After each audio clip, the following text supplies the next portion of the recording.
Kyle, to get us started, give me two truths and a lie, please. Two truths and a lie. Okay. Well, I'm from Illinois, so I'm a Chicago Bears fan. Say I regularly play piano, and I've read C.S. Lewis. Oh my goodness. You are a Bears fan, you play the piano, and you've read C.S. Lewis. Those are all very good, Kyle. I'm gonna guess that you've never read C.S. Lewis. Ooh, that was a truth. Ah, you got me. You got me. Oh Which, man. which, which one is the lie? Well, I'm actually a longtime Packers fan, even though I'm from Illinois originally. I grew up Oh, about 5 minutes south of the border, and about 51% of any fans are in a bar or something are Bears fans. 48% are Packers fans, and then there's like one guy in the corner who's like a Lions fan or a Vikings fan. So that's pretty typical. yeah, that is how that goes. So you are a piano player, and do you love C.S. Lewis? Tell me a little bit about that. Yeah, I do. I'm taking piano classes. I wouldn't say that I'm a piano player, but I do regularly play piano. So, I can play the entertainer, maybe a very rustic entertainer. And yeah, I've read C.S. Lewis for a long time. One of my majors in college was philosophy, and Lion, Witch, Wardrobe. People love those books, and they're wonderful books. But I've also really enjoyed reading some of his other writings. He's a beautiful writer, and just highly recommend reading it for folks who are interested in learning a little bit more about life and morality and things of that nature. Light Yeah. topic conversation. He's a, I don't think it's fair to say he's underrated, but his scope of work is really incredible. Absolutely. And so piano, Kyle, that's always something I point to that I've got a running list of stuff that I really like to be able to do, but there's no way I'll ever actually put in the time to do it. And learning piano was on there. So how did you, what motivated you to actually do it? Well, I have the benefit of having been a band geek when I was growing up. And so I do know how to read music. I wouldn't say I could read music well today, but I did in school through college. And then, something I wanted to return back to. I wanted to make something beautiful, or at least occasionally beautiful Yeah. in the world. And so, that was kind of the impetus, just to have a creative outlet. And my goal now is to have a couple of very tepidly performed Christmas songs ready to go for our little family gathering that we have every year. I think that is outstanding. I love everything about that. Perfect. Well, what's top of mind for you right now, Kyle?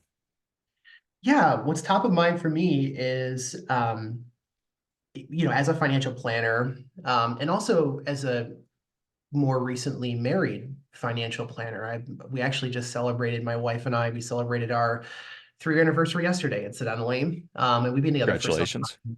Thank you so much.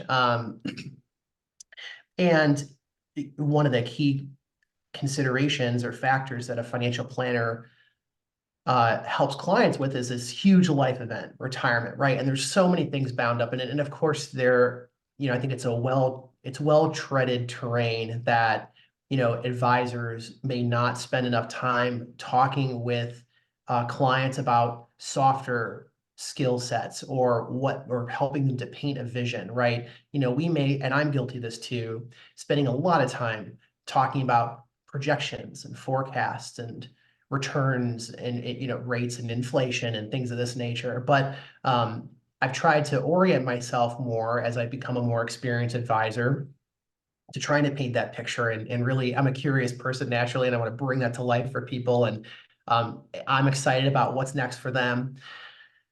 And at some point over the last year or two, I've realized that sometimes when you're meeting with a couple, there may be kind of moments where they may not have ironed out what that vision is, and that's okay, right?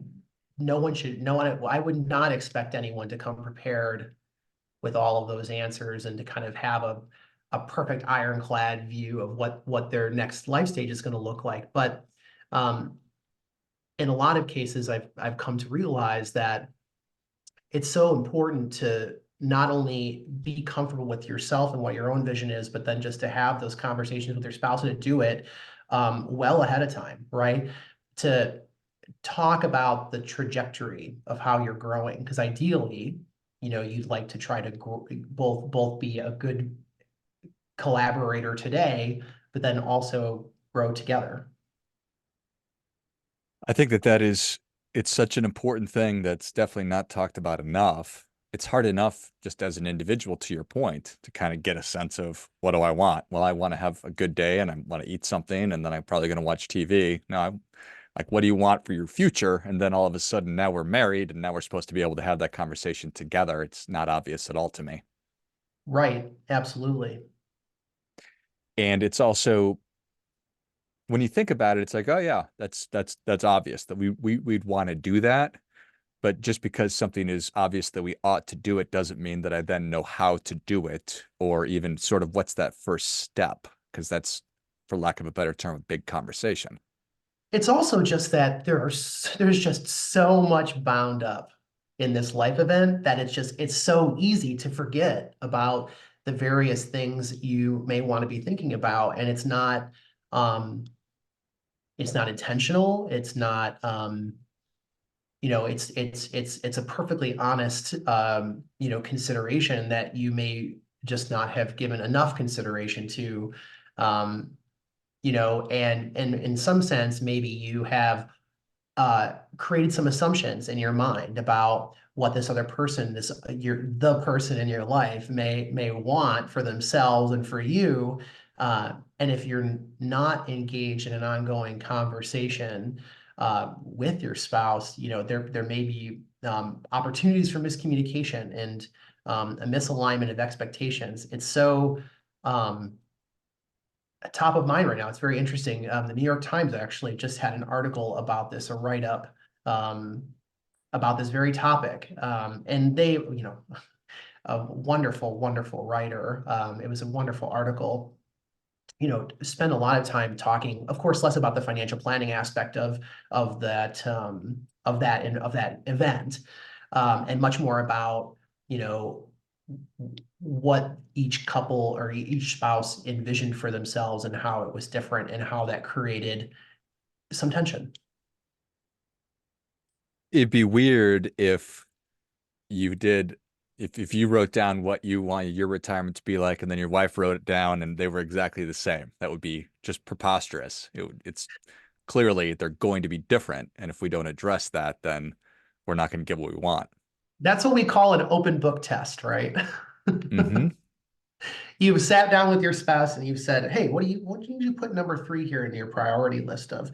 Yeah, estate planning is really valuable to me. I typically, as a best practice, particularly with younger couples, and I guess when I say younger, I mean it could run the gamut, but let's just say mid 30s to mid 40s or something, they're squarely in the accumulation stage, but they are preparing for retirement, even though it's not as a perhaps robust of a conversation as you might have 5 to 10 years from retirement. And in so many cases, when I suggest to them that they take like a checklist of priorities and fill it out separately and then kind of come together, how different that is. It's quite wild. And it does come down to that, right? I spend a lot of time thinking about priorities because not everything can be the most important thing. So we do need to sort of suss out what's most important, what's least important or less. Absolutely. And you're a financial unit in so many ways. You're filing your taxes jointly. You're living in the same house. You may have shared children, right? Shared community involvement, shared friends, right? And in some sense, it's so easy to just think, and again, um, not in a flippant way, but you may not just have thought to ask that question or really try to have those conversations about what's important to you in this with this huge upheaval and hopefully a positive one, but nonetheless an upheaval. What are some of those key variables or questions, items to prioritize? What are some of those things? That's a great question. Really, it's centered around, I think, work, family, and self. Um, Work is of course a large one, right? It's does a person have a passion for the career or don't they? Or do they have a passion for a whole other career or job? You know, if a person is a cyclist, maybe they'd love working like part-time at a bike shop. Well, maybe the spouse or your particular partner is not on board with that, or they want to really spend time with you, or they thought, hey, we were going to do a lot of travel. So there's often a mismatch around work, when and what does that look like?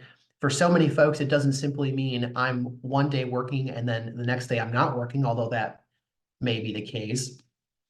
It may mean a whole host of things. So sometimes there are pitfalls that folks can just fall into there. Um, Family is another huge one. So that can be bound up in relocation, for example. So if you want to be closer to, let's say, your kids who are perhaps fully grown at this juncture in your life and you're preparing for retirement, maybe you want to spend time with grandkids and your kids more, or brothers and sisters, and that maybe you haven't connected with in some time. Your partner may find them all delightful, and yet it may not be their vision for retirement, right? I mean, it can be nuanced in that way. And then finally, from a self perspective, I think the most successful clients that I found are the folks who have something to retire to rather than something that they're retiring from. But the two is not where the conversation ends, right? It's what are those internal passions that you have, those pursuits that you've been thinking about for some time, and how does that compare to what your spouse wants? Going back to playing piano, I have a keyboard and it has headphones, and I have a very happy marriage. And and I could envision a world in which somebody wants to play piano and both couples are at home, and it's like, I don't want to hear chopsticks for the 12th time poorly.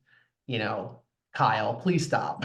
The New York Times article, in fact, had a really interesting comment about living spaces. And for one spouse, they felt like their space violated is a very strong word, but was disturbed, let's say, because their partner was there. And it's not to say they don't love their partner. They do love their partner, but their life is now much different and it's an adjustment. And have they talked about what that means for each of them?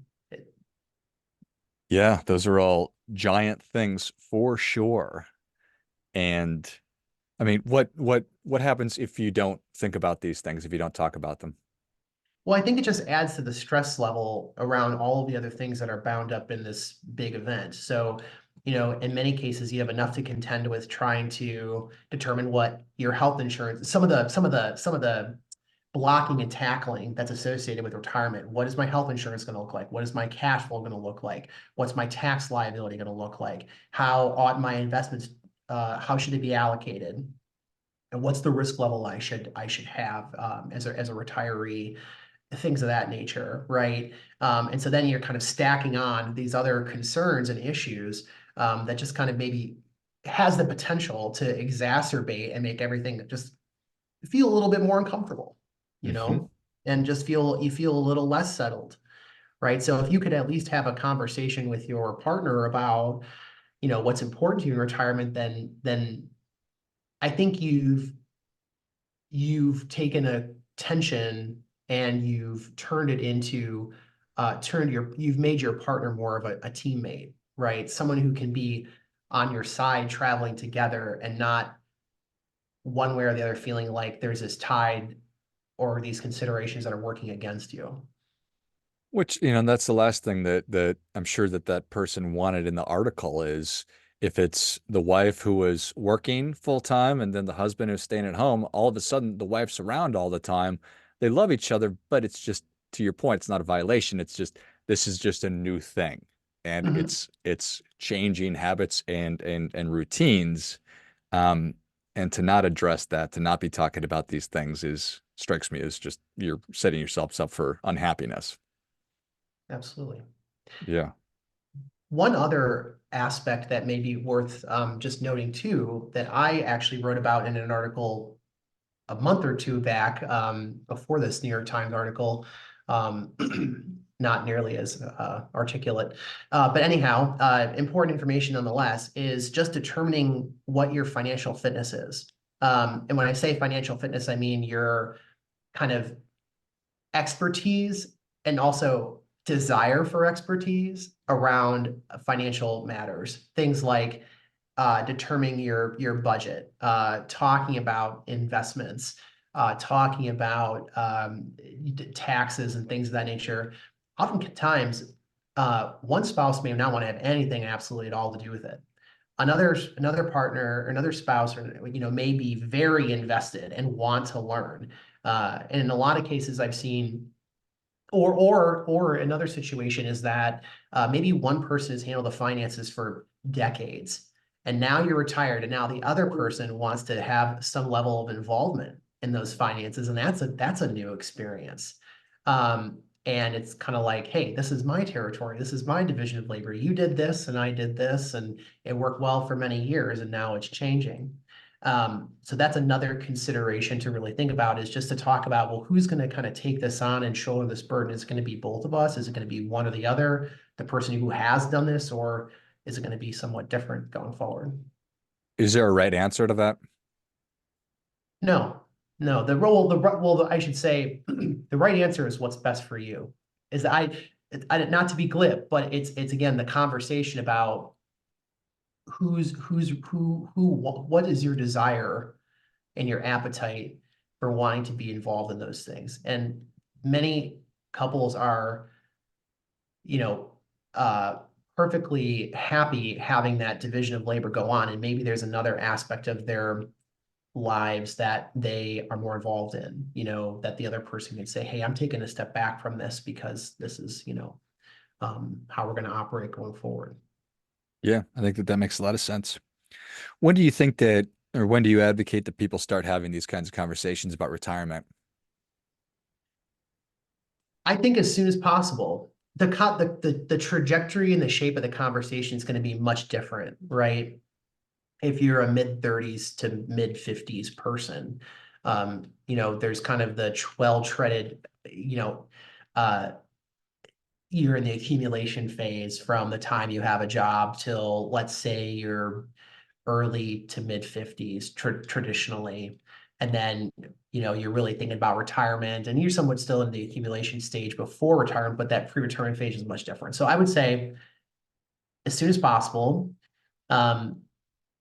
Maybe your primary concern should be, again, saving, like we've kind of just alluded to, or I've alluded to. And maybe those conversations are not quite as often. And then particularly, of course, as you get within 10 years, maybe even 15 years, you may want to start having those conversations on in a more detailed way, and perhaps more often. I love it. Well, Kyle, we're ready for that difference making tip. What do you have for us? My difference making tip. Okay, well, on that point, that's a very good segue. So in general, this is maybe a good rule of thumb. If you thought to yourself, man, it's been a while since I've changed my clocks because of daylight savings time, then it probably has been a long enough period of time for you to have a conversation and communicate with your partner about what's important to you in retirement. I don't know what to do about those folks in Arizona if they don't change their clocks. Yes. No, I'm just kidding, Arizona. You do you, Greg. But George. But I would just say, think about having those conversations at least once a year. Check in with your partner about a whole host of things. It doesn't just have to be financial topics. It can be all sorts of things. I think that is great stuff. That definitely gets it. Come on. Whether or not we have daylight savings thrust upon us or not, Kyle, it is a good practice at least once or twice a year at a minimum, for goodness sakes, to be having these kinds of conversations and to check in, because everything you've been talking about makes so much sense to me. I love the framing of work, family, and self that gives people a track to run on. And I also love the language about having an open book test. We're not trying to stump anybody here. Let's get on the same page and have an open and honest conversation about what we want, and probably going to get us a lot closer to actually living it. So, well, Kyle, thank you so much for coming on. Where can people learn more about you? How can they engage with you? George, thank you so much for having me. You can find me on LinkedIn just by searching Kyle George. You can find us on the Johnson Financial Group website. That's johnsonfinancialgroup.com.